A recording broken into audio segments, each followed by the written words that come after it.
Welcome to Tenor Tech, where I solve the problems you didn't even know you had. You start by making sure your device can see wireless networks and that you have the SSID and password at hand. First, disconnect the Ethernet cable or disable the wired adapter so the system prefers Wi-Fi. This avoids routing conflicts. Then open your system's network or Wi-Fi settings and toggle Wi-Fi on. Once done, the adapter will scan for networks. This initial step makes the wireless radio active and visible, so you can select the correct network next. Now you scan and pick the network you want. In the network list, choose the correct SSID and check signal strength. Stronger signals give more reliable performance.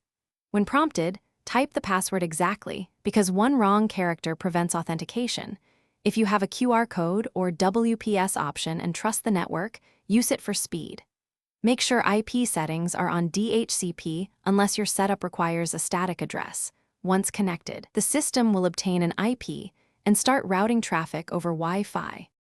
Finish by verifying connectivity. Load a web page and check the network icon for active Wi-Fi.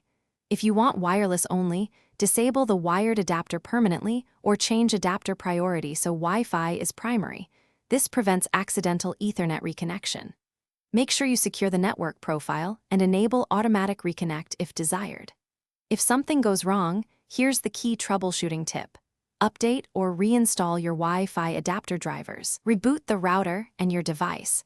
Then run the built-in network troubleshooter to pinpoint the issue.